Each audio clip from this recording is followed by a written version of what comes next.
Hello viewers, welcome back to Nigerian politics. We focus on political matters happening in and around our great country Nigeria. For first-time viewers, please don't forget to subscribe this channel by clicking the red button below. Also hit on the bell button so you could always get notifications when a new story drops. Here's today's headline: INEC Server inspection. 60 political parties defend INEC.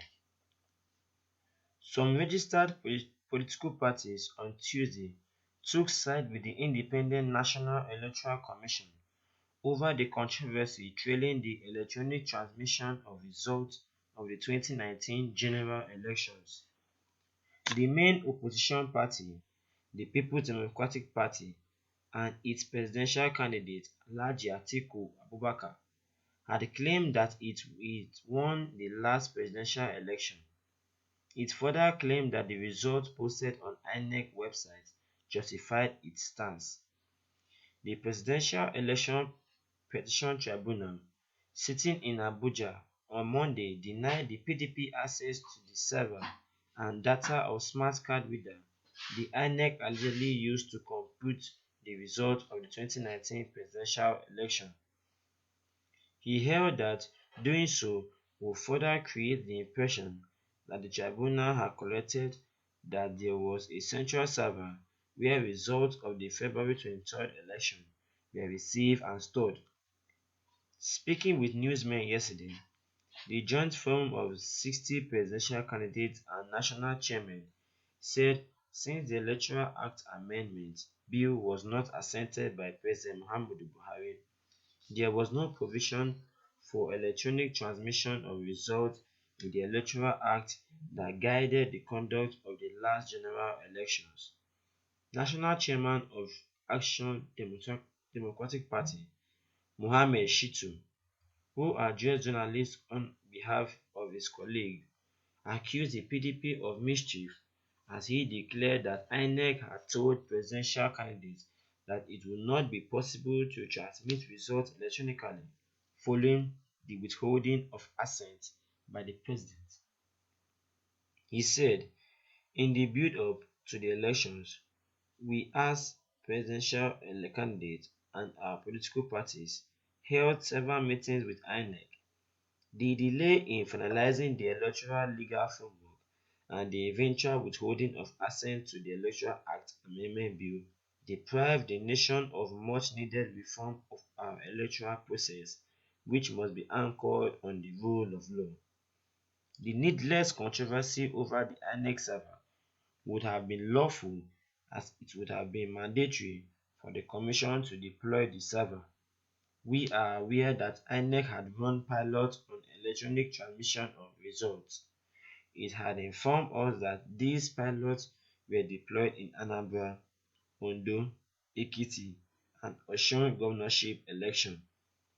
However, INEC informed all political parties in the election following the withholding of assent by the president that it will not deploy the electronic transmission of results since it will not be lawful to do so.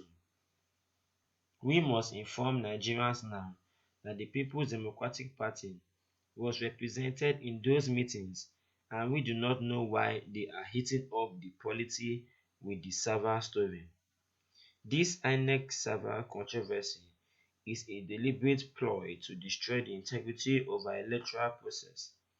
Can the so-called results from the server be referred to as credible, where INEC could not have legitimately transmitted results of the presidential or any of other elections electronically? Responding to the verdict of the European Union Election Observation Mission, which noted that the electoral process in Nigeria fell short of global standards, the political parties described international body appraisal.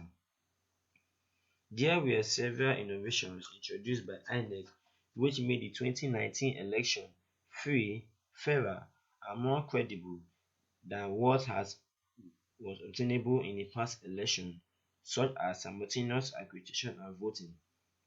The introduction of assistive innovations for physically challenged voters The continuous voter registration, which added 14 million new voters to the register, were but a few of the innovations introduced by INEC.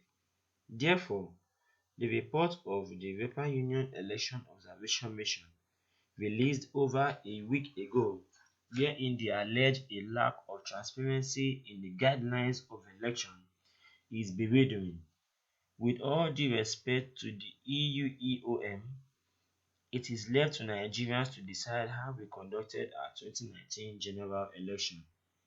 In attendance were Chief Perry Okpara, Joint Convener, Forum of 60 Presidential Candidates; Dr. Rabbi Senji, National Chairman, Presidential Candidate, National Action Council; Barrister Charles Ogboji, National Chairman, ANDP; Alhaji Issam Dansiki, National Chairman, Presidential Candidate, MMM, amongst others.